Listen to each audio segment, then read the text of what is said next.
my mindset. Yes. Well, is that not logic? I mean, is that metal equals murder? Plastic means plastic means you're maiming. Yeah. It's like Bobby Eaton. It's a true story. You know, Bobby Eaton hates to eat with plastic, like utensils. So he literally, he got stopped one time at the airport.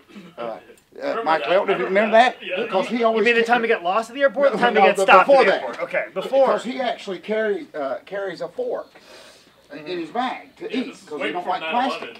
And he forgot he had it in his pocket. Yeah, they stopped him. Okay, that's a true story. But anyway, I'll shut up real quick. I know. I got hurt. This daylight saving thing when we're well, I gotta show you this. That's it. These will soon be George South. I'm gonna be on this. I'm gonna get my own Oreos. Winter Oreos. Yeah, winter. Of course. We're in spring now. I know it looks like it's winter, but like apparently it's been so cold here in the Carolinas that they reissued all the winter stuff. Oh, I love that. You can get pumpkin spice, That's everything. Right. You can get cinnamon spice. Well, it's so cold in Charlotte, you can still get winter Oreos. You can get all the Christmas stuff. Let me make sure I use that Sharpie and mark out the expiration date. Okay. I marked out the expiration date. Everything's processed in there. I know, exactly. Everything's processed. Yeah, that'd be... None of that's real. 2,000 years from now, that'll still be fresh. Boy. Oh, we got to save this good material for the show, Mike Lee. Okay. Ladies and gentlemen, welcome to the show, Daddy to Work You Wrestle. Hear the claps. You know what time it is, George. How was the weekend? Oh, boy, I was fixing to say Michael, but I talked to Michael. Same thing. Yeah, same thing. Michael wants it this way, especially when Scott Steiner's looking for him. Oh, Michael's the guy with the bald head and the mustache. Go to him. I'm going to try that sometime. Anyway, thank you so much for that great introduction. Again, folks, I know we all look all bundled up, but it is. I think we're just going to like leapfrog over spring. That's what we keep saying. I'm telling you right now. It's 43 degrees outside. Tomorrow, it's supposed to be in the 70s. I know. Well, remember. And I'm not supposed to get sick. Get out of here. Well, remember my good illustration that I used a couple weeks ago, and I know you may have forgot it, but remember what I said, that this weather, Dark Journey, listen to this. This weather is like your kids when they got to get the last word. You see what I'm saying? I mean, you tell them to. Last week it was your girlfriend get last word. Yeah. So obviously something's changing your personal life. But I hate women. You hate women this week. Yeah, I hate women. Okay. But anyway, no, I love women. I just anyway. But so, either one that's trying to get the last word. Okay, boy. So you know your boyfriend, your girlfriend. Yeah, boyfriend, girlfriend. Fiance, whatever, that you say something and then you leave the room and they keep coming back. They keep coming back to say something. I know I butchered that all to death, Michael Lee. But anyway, anybody that's trying to get the last word, bullet, that's what this weather's about. But anyway, tremendous, unbelievable weekend that I had. Amazing show, Lewis Moore, there in Clayton. Bullet, 432 people. He crammed in, basically in a weight room. I mean, seriously. Yeah, I know. There was just a tad bit of heat. Now, it worked out. You know, I need to calm down when Ricky Morton tells me to calm down, that everything's going to be okay. But, as you know, as a gimmick entrepreneur, table guy, that's a big word. Might take to me all day to say that. But anyway, I've been repeating it driving over here just so I get the word right with you. But anyway, so we get there, and to make room for all these chairs, the tables are actually removed to give me and put in a separate room, okay, which happened to be like a racquetball court, which completely 2 walls between me and the customers. Boy, I started like, I started acting. I started like hyperventilating. I'm sorry, because I don't care about the wrestling thing. I just got to sell stuff. You see what I'm saying? So anyway, and I'm like literally freaking out. I'm trying to find a way, and there's one door into this racquetball. How are you going to get, because all that's going through my head is, if there's 400 people here, how am I going to get 400 people in this small racquetball court that I never knew was even there, okay? So, and Ricky Morton saw the distress in my voice, and he told me to calm down. By the way, man, the life that man's living, he's telling me to calm down. And he said, George, but you don't understand. George South's got like all these mystery boxes now. I'm telling you. He picked up last week. We had to put him on a dolly just to get him out of the vehicle. Yeah, that's nerve-wracking. Listen to me. This is the this is the new version of the Blue Blood figures. Remember Blue Blood figures that were growing like out of the walls, but we got rid of them, Bullet? But Vince told me something. But this is, those eventually run out. I'm slowly, and I got to kind of kayfabe a little bit because James Drake will be having mystery boxes. Okay, but anyway, they keep going and they keep multiplying. Yeah, you're never going to run out of these. Yeah, but he's got so many gifts he won't even fit in it. But anyway, listen to me real quick. I forgot my point. So what was my point? Oh yeah, Ricky Morton told me to calm down, and I did. Everything worked out. I don't know how we did it, but we did get fans in there to see us all. But anyway, what I thought was kind of so many guys on this thing. Chase Stevens, of course, was there. It was kind of funny because he got there and asked Ricky Morton who he was tagging with, and Ricky's trying to be funny. He said, pointed to me. He said, Brian Christopher, he's over there, and he pointed at me. But anyway, inside joke. But anyway, so Marty Jannetty was there. Marty Jannetty kept telling me over and over how much he loved me. But it was kind of cool. But anyway, so Barbara Empire's a pain. I mean, it was just huge. Zachaby's Chicken was there as the major sponsor. But listen to me. Take it from me. Forget getting over with the boys in the back. You got to get over with the head Zachaby guy. You see what I'm saying? And he likes me for some reason. I think he thinks I'm somebody else, but I'm just letting him think that. Boy, I've never ate so much, because I can't afford it, Zachaby Chicken. That's like one of the most expensive places in the world, especially when your kids want to go. So anyway, I've never ate. I didn't realize how good it was because I've never been able to afford it. But boy, oh my gosh. Those, and they got them little cheese ball things too that they like a hush puppy with cheese in. Oh my goodness, brother! About five trays. I went to Zachaby's and a wrestling show broke out. But anyway, Bullet, tremendous. Of course, I saved the show. Bullet, listen to me. The line of the night. Listen to me. Now I know you were with me that famous day when, remember, we were way out somewhere outdoor show, and that guy had like a Santa suit on, but it was like half.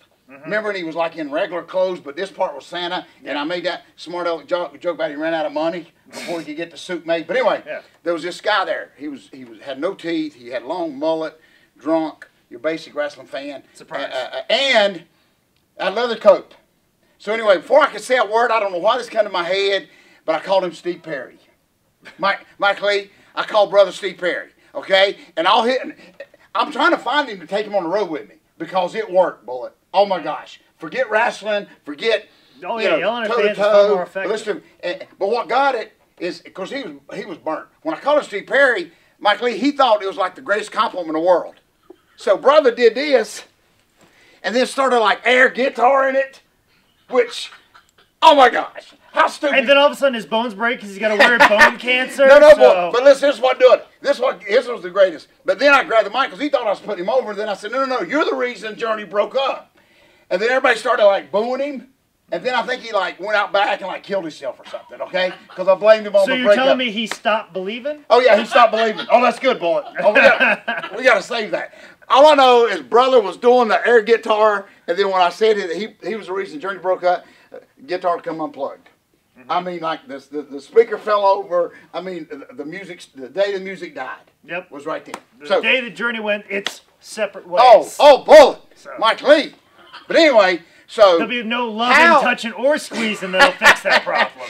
Dang, boy, I love that. But listen, how is anybody else? I've listened to that greatest hit CD a time or two. I love that. I love that. But I'll start crying. A little emotional here, James Drake. Of course, you don't care. But anyway, listen.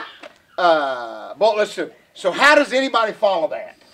I mean, how can you follow that? And here's what's the most amazing Roll thing up, about 1, 2, 3, go home. But listen, when I came back to the back, like 3 years ago, WrestleCon, but listen to me. When I came to the back, some of the younger guys run right up to me, and it's like the greatest thing they've ever seen. I mean, they actually thought, and I kind of let them believe that. They actually think I put thought into that.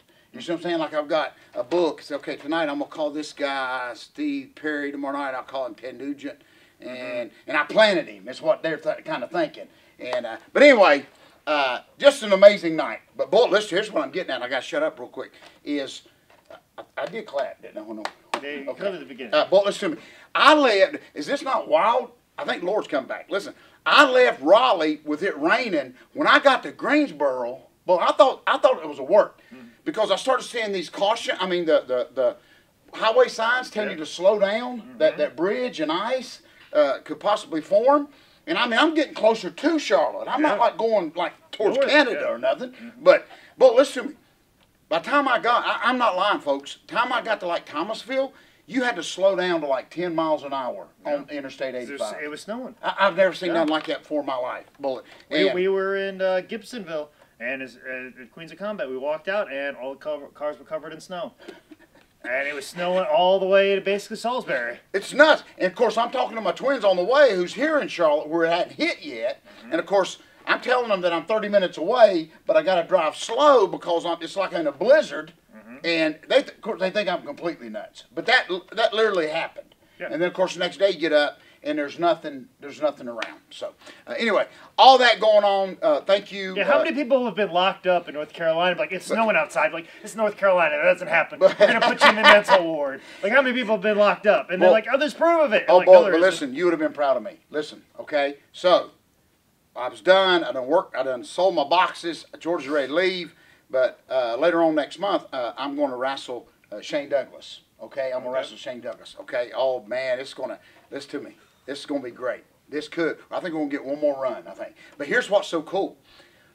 A guy with Shane Douglas, while we're in the back, not talking over the match, we're just kind of hugging each other. Anyway, the guy pulls up March of 1988. I don't know how many years ago, 88, 99, that's a long time ago. Boy, me against Shane Douglas in his debut match in WCW. Not really, it wasn't even WCW then, I don't think. George, we got to get this guy over. It was like a new Magnum TA. Oh, yes. Can you do belly-to-belly suplex? Bullet. But listen to me.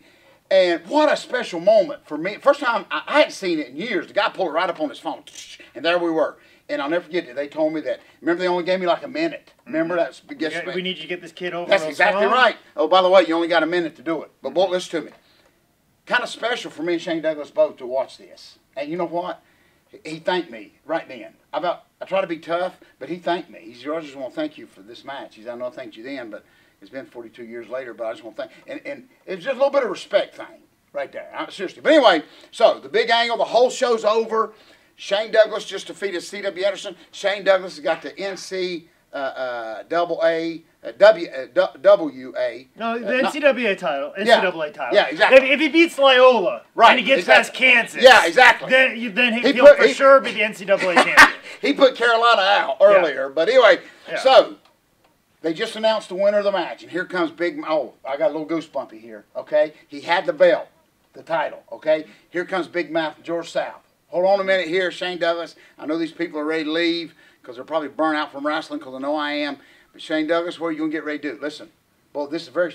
I was good at this. I just hate to say that, okay? Because nobody else has. But anyway. Okay, I was good at a promo this weekend too, but nobody could hear it because the audio was bad. Typical. Cut the promo of a lifetime. Oh, I know that. You did. No. Because the acoustics are bad. Bullet. What a pop when that. Yes, it was. Listen, I had not left yet. But that's a whole other story. Real quick. Well, you finish. You finish. Oh, yeah, let me finish. And then we'll talk about how awesome I am. But anyway. That's how this works. We put over you, then we put over I love that. Okay. Bullet. So listen to me. So anyway. Shane Douglas, before they cranked his music, I said, Shane Douglas, he had the belt. He looked at it. I said, what are you going to do? You going to throw that belt down like you did the NWA World title? Oh, my gosh. The NCAA is a very important crowd here. But you've been throwing this down. Now, nobody in this Mike building. Krzyzewski, John Calipari have all worn this belt that you're about ready to throw down. Nobody in this building had a clue what I was talking about except me, and that's all that mattered, okay? But listen to me. That's one of the best angles. Boy, I did. Just for yourself. I was just so emotional. I got a little emotional. Like when I told Caleb Conley I loved him in the ring, and he denied me, but that's a whole nother story. But anyway, and I told Shane Douglas, I said, when you throw that NWA belt down, you didn't just throw that belt down. You throwed it. You disrespected Dusty. I named like 42 NWA champs. And somebody later had said Steamboat, and I said I had to correct him. I said, no, Steamboat didn't hold the belt I'm talking about. They're looking at me like I'm nuts. Like, you wrestling nerd? I was there. Yeah, I was there, please. Everybody knows Steamboat had the big one. I'm not talking about that. But anyway, and Shane is let me tell you something. We didn't plan this. We didn't talk it over. He just fed off of me. And boy, I'm going to tell you, for a brief moment, I went to buy a ticket to see me against Shane. Because Shane grabbed the microphone back after I'd run my mouth about all this. He said, no, George. He said, you got it wrong. He said, let me educate you and some of these people about what I actually did. And then all he said is so emotional, and we both was getting a little teary-eyed. I mean, seriously, because it was everybody. I think everybody was leaving, and me and him was like last two in the building, but it didn't matter because our eyes You know what I'm saying? At their eyes. It was like the end of Cheers. Oh, Everybody already left. No, that's and exactly right. Last moment with Diane. Bullet. And he said, have a good life. I almost start crying. But anyway, and all he said was, no. What I did is I threw down, and I forgot word for word how it worked, but he said I threw down something that should have been left to rest in peace anyway. Oh, my gosh. And I said, where do I buy a ticket? Oh, wait a minute. I can't buy a ticket because I'm the one involved in the match. So, anyway, it could have went on forever. I mean, it could. But it was so cool because, of course, we made a couple of stipulations for the match, whatever. But anyway, it's very, very emotional, that moment. So, anyway, I had a good time. The Boxers had a good time. Grand Bay, I cannot wait. I've done it all in the wrestling world. I cannot wait to go to Michaela's 5th grade lunch tomorrow. Bullet, I sold 20 boxes, okay, which trickles down the circle of life. Okay, I'm the big line, I'm the one line, Kimba, whatever he is, the one that got killed. What's his name? The Lion King, the big line. Simba. No, I'm the one that's Simba. I'm the one that's on the hill like this, and the wind's blowing through my hair. But I die later in the movie. Which one's that? Mufasa. Mustafa, yeah. Mufasa. Not Mustafa. Mustafa. That's one of that's New Jack's partner, Michael. Yeah. Ain't it? You know, when New Jack's partner is in the beginning of Lion King like this, then all of a sudden you hear somebody go, "Hey, why you always messing you? F you, because I can." And then Scar comes in with a guitar. Yeah, welcome everybody to the wow. Well, I mean, I turned red on this one. But anyway, so you got the picture, okay? And Michaela's the little Simba. Yeah, Simba. Yeah. I'll get him right in a minute. But anyway, would I be Rafiki, the weird monkey that No. Okay. Yeah. I'd be the weird monkey. Yeah, you'd be the real monkey. I'd be the weird monkey. Yes. Okay. And James Drake would be the one that the big prima donna line in there that tries to kill everybody and take over. Remember that one? That was Scar. That was Scar. Yeah, James Drake. He's Scar. Scar's New Jack. Oh yeah. There's Mustafa. Yeah, Mustafa. And there's New Jack.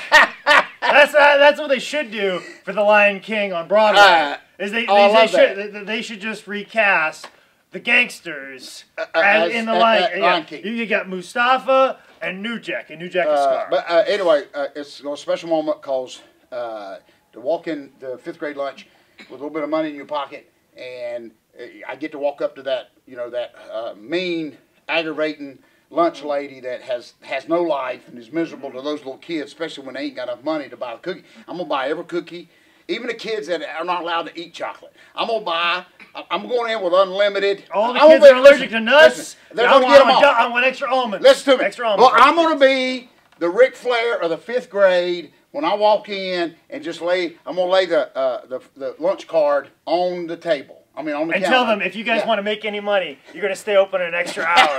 And then some lady's going to come out with a tray. Instead of kamikazes, it'll be trays of milk. Okay. Milk and cookies. So watch see if I don't do that, Bullet. I'm going to do it. And you're going to be throwing milk and cookies over your shoulders and go all night long and pretend like you're drinking them. Well, I may even get on the lunch table and dance. I mean, I'm going to tell you, Bullet. Hey, we're going to shut it down. I'm telling you right now. But anyway, all that being said, so much going on.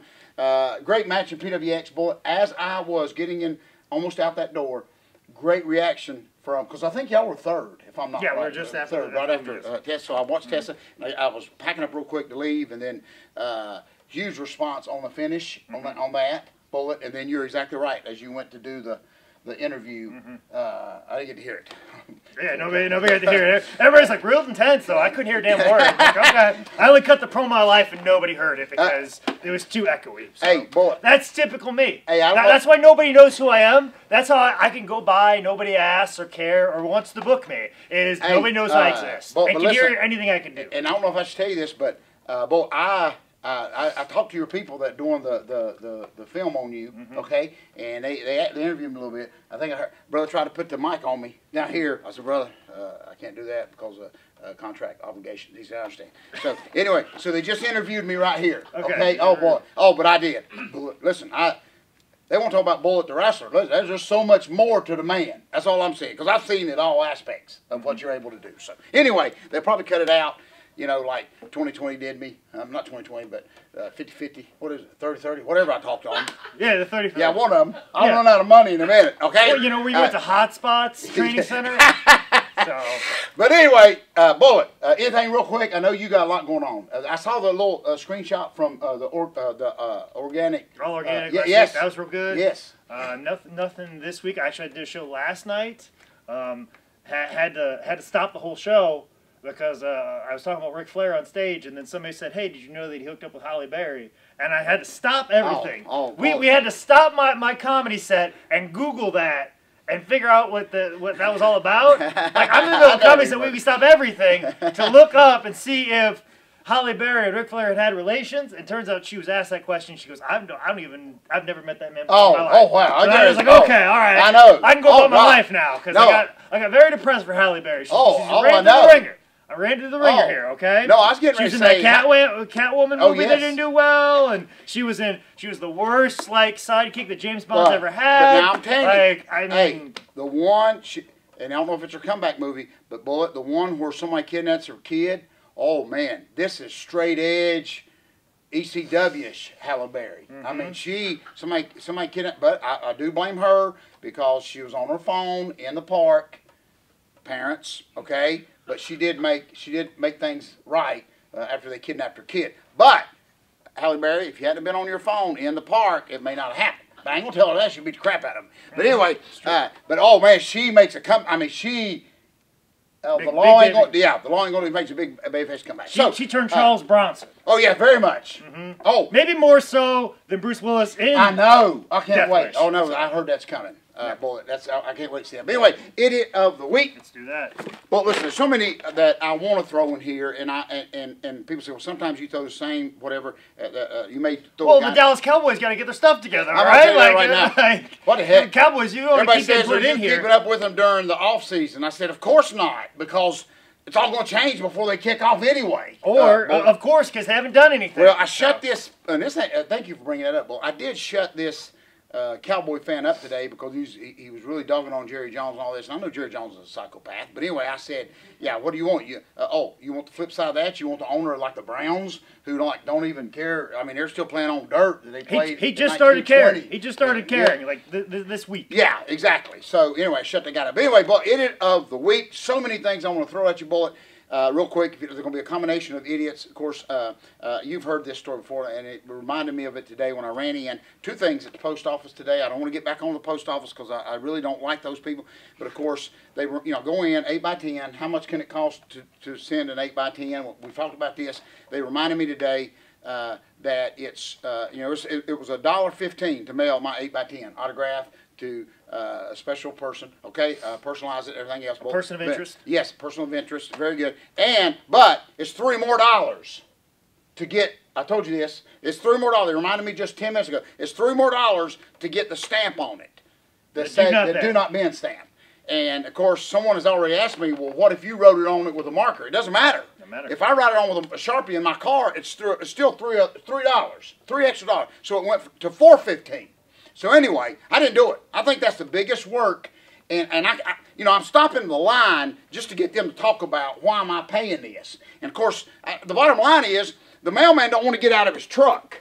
You see what I'm saying? He wants to and cram it in your mailbox. But if it says do not bend, he has to get out of his truck, probably put his sandwich down, put his tea down in the floorboard, and actually get out and do something. But anyway, so I was very upset over that. But that wasn't really it. In the middle of this transaction, they got the little blue gimmicks like RTD through the mailboxes out front.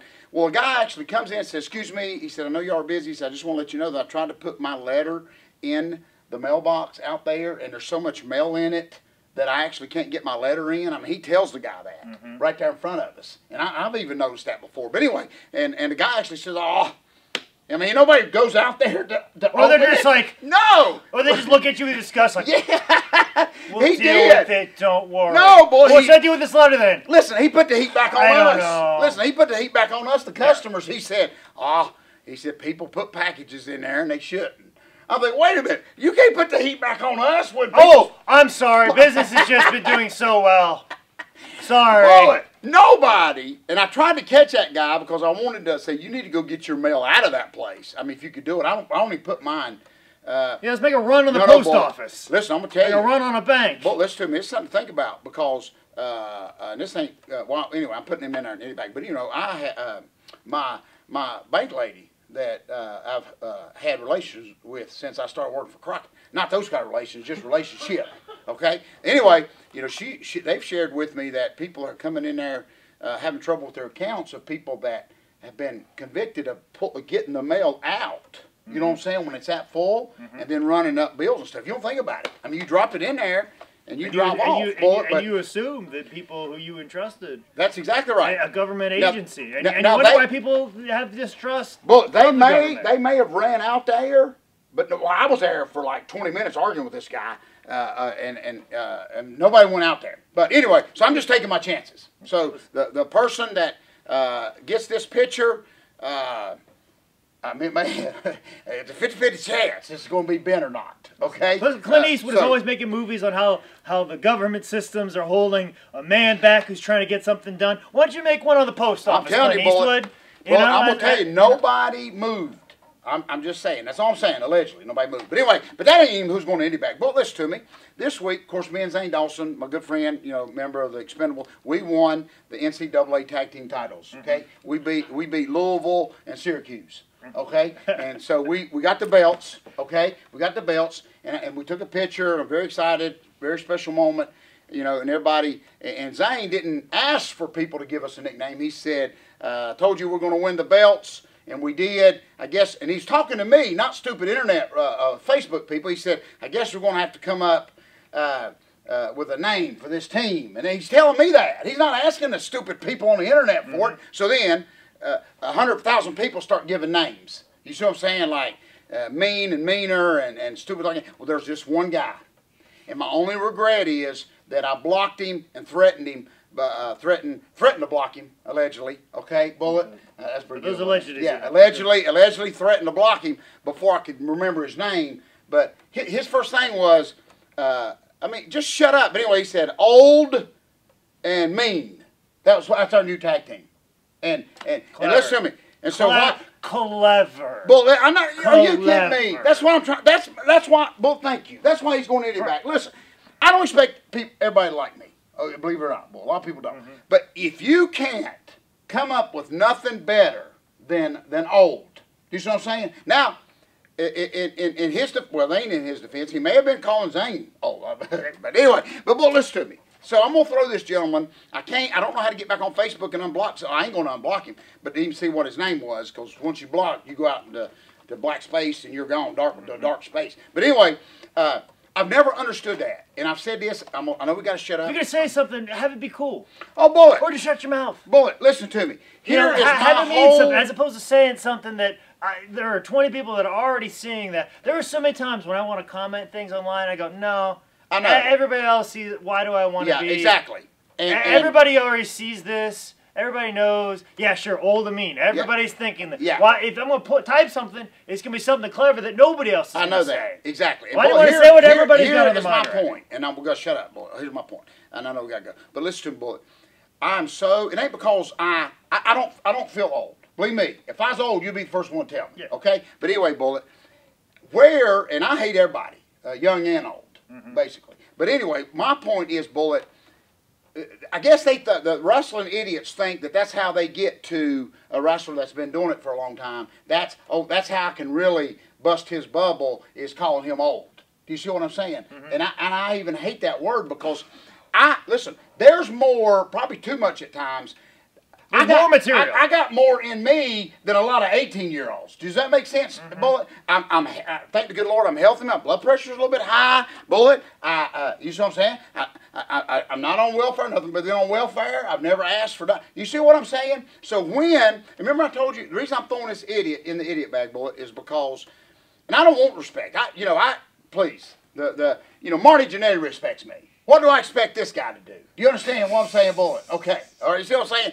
But anyway, that term, I hate it. Not because, I even had a friend of mine say, well, you are old. And I said, no, you're an idiot. That's what I told my friend that. Yeah. Because there's far more stuff to make fun of you for. That's what I'm saying. There's far more stuff to make fun of him for. Bullet, that's what I'm saying. If you're going to get heat with me, get heat with me. Yeah, that's what I'm saying, Bullet. So anyway, but I'm going to tell you something. Like you could name the tag team Unwatchable YouTube Show. Yeah. Yeah, but here's my point. If you're going to kick dirt up my face. Remember like the comic books when I was a little kid? Yeah. Remember the muscle guy and the one guy gets sand kicked in his face? Charles Atlas. Do you remember that, boy? And then he sends off and gets a book, and then he's like, he gets on the juice and gets jacked, and then he goes meets that guy. But anyway, but what I'm saying here, I don't know what I'm saying, but what I'm saying here, Bullet, is leave George alone. That's all I'm saying. You hear me? What? But to call me old, here's what I'm saying. I'm gonna shut up. To call me old, you got to get something to bargain with. Do you understand? You got to have some credibility to even call me old. Does that make sense? Yeah. Brother ain't got a TV show, almost 300 episodes. Brother ain't got a bottle of water. Brother ain't holding a DVD of his best friend with 42 matches on it. Brother doesn't have the NCAA tag team titles. Yeah. You need to have the NIT title. Oh, you don't even have the NIT title. Oh, well, that's good. Listen. Oh, that's good. You see what I'm saying? Yeah, brother. Hey, what basketball title, tag belts does this guy have? Yeah. You see what I'm saying? Mike Lee, I'll shut him up. But anyway, all those brothers going idiot bag. All I'm saying, fans, is let me enjoy my NCAA tag titles for a little bit, okay, before my blood pressure goes up, okay? So, anyway, Bullet, folks, listen to me. If you want to try these wintery Oreos. They're back in stores because winter's back in Charlotte. Winter's back in Charlotte. See, boss, Mike, that's what I say about a flip phone. Just hang on to it because it's going to come back around. But, folks, listen to me. A great snack, if you want something to do while you're eating these great cookies, is... Read the second greatest book of all time. And please, please buy one because the NCAA title doesn't officially sanction any pays.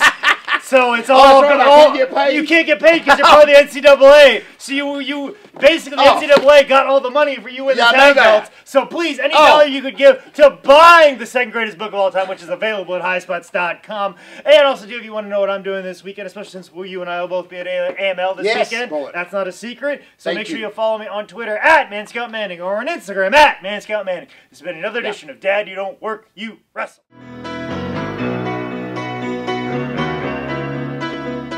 Yes, AML this weekend. I'm sorry, Bullet. Very good. Thank you so much.